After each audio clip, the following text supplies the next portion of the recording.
어린이를 살리는 글쓰기 이오덕. 엄마. 달성 옥포 1학년 김신의. 엄마는 동생을 데리고 치과로 가고 나는 학원에 갔는데 집에 오는 시간은 엄마가 더 늦게 왔다. 문이 잠겨 있어서 나는 치과에서 아직 안 왔을 일은 없고 나만 두고 놀러 갔나? 하고 생각했다. 그래서 김 선생님 집으로 가서 물어보았다. 혹시 여기 우리 엄마 왔어요? 라고 하니 아니 엄마가 치과 갔다가 어디 갔나 보다. 심심하면 우리 집에서 놀아라고 했다. 나는 집에 가는 것을 깜빡 잊고 한참 놀다가 엄마 생각이 나서 집에 전화를 해보았다. 여보세요? 하자마자 엄마는 화를 내며 소리를 질렀다. 야, 너 이 녀석 집에 안 와? 라고 했다. 나는 집에 와서 엄마에게 혼이 났다. 엄마는 내 이야기를 들어보지도 않고 야단만 쳤다. 나는 화가 났다. 억울했다. 엄마가 늦게 왔으면서 그래서 막 오래 울었다. 속상했다. 나는 엄마가 미워졌다. 엄마는 비빔밥을 맛있게 해서 큰 그릇에 비벼 같이 먹자고 했다. 같이 먹다 보니 이제 화가 좀 풀렸다.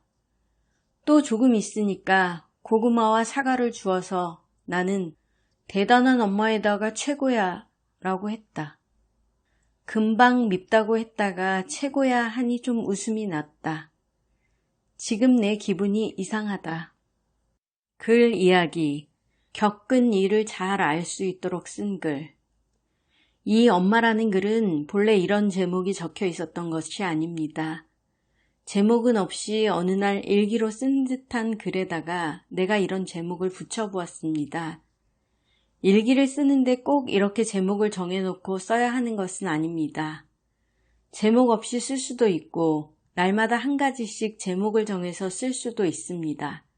다만 여기서 제목을 이렇게 붙여본 까닭은 이 글만 이렇게 발표하게 되기 때문에 읽기에 편리하도록 하고 싶었던 것이니 그렇게 알아주세요. 참 잘 썼습니다. 학원에 갔다가 왔는데 학원에 갈 때 함께 집을 나선 엄마는 치과에서 돌아오시지 않아서 문이 잠겼습니다. 그래서 그 다음부터 어디로 가서 무엇을 했는가, 집에 와서 어떻게 되었는가를 아주 잘 알 수 있게 차근차근 썼습니다. 김 선생님 집에 가서 물어본 말과 대답한 말도, 집으로 전화를 걸었던 말도 잊지 않고 잘 생각해내었습니다. 다만 김 선생님 집에 가서 물었을 때 대답한 말은 누가 한 말이었는지 모르겠네요. 그리고 그 집에서 무엇을 하고 놀았는지 간단하게라도 썼더라면 더 좋지요. 물론 그런 일들은 이 글에서 그다지 중요하지 않아서 안 썼다고 봅니다. 그리고 집에 와서 꾸중을 들었던 일과 속상했던 마음, 엄마가 먹을 것을 잘 해주어서 미운 마음이 사라져 이상한 기분이 되었다는 대문은 더욱더 잘 썼습니다. 그때의 당황한 일과 자기 마음을 아주 정확하게 붙잡았습니다. 그래서 이 글은 마치 생활동화 한 편을 읽는 것 같이 재미가 있습니다. 자기가 한 것, 본 것, 말하고 들은 것을 잘 생각해내어서 쓰면 이렇게 좋은 글이 됩니다. 말도 잘못된 데가 한두 군데도 없이 아주 깨끗한 우리말이 되었습니다. 그러면 이 글에 나타난 생활 문제를 생각해 보도록 하겠습니다.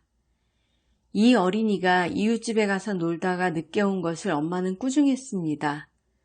여기서 이 아이는 화가 났고 억울해서 울었습니다. 이 일을 두고 보면 분명히 어머니가 잘못했습니다.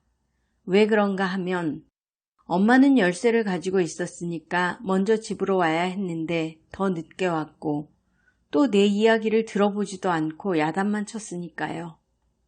그렇다면 이 어린이는 왜 그런 생각을 엄마한테 말하지 않았을까요? 그런 생각을 말하려고 했지만 엄마가 들으려고 하지 않았는지도 모릅니다. 가령 말하려고 하지 않았다고 하더라도 무슨 사정이 있었는지 물어보아야 옳았습니다. 어쩌면 이 어린이는 엄마한테 변명 같은 것은 해볼 엄두도 내지 못했는지도 모릅니다. 집에 가는 것을 깜빡 잊고 한참 놀다가 엄마 생각이 나서 했는데 어린이들은 이같이 그 무엇에 골똘해 있으면 다른 것은 다 잊어버립니다. 그런 어린이 마음을 그 어린이 스스로 어떻게 설명하겠습니까? 가령 엄마가 그런 설명을 들었다고 해도 제대로 이해했을는지 모르겠습니다. 하지만 비빔밥을 만들어주시고 고구마와 사과를 맛있게 먹도록 해주시는 엄마가 참 훌륭하십니다. 그리고 이 글을 어머니가 보셨다면 틀림없이 그때 잘못하신 것을 깨달으실 것입니다. 글쓰기는 이래서 귀한 것이지요. 입으로 하지 못했던 말을 글로는 잘 쓸 수 있으니까요. 어린이가 쓰는 글은 그 어린이를 키워줄 뿐 아니라 어른들에게도 귀한 반성을 하도록 가르쳐 줍니다. 어린이를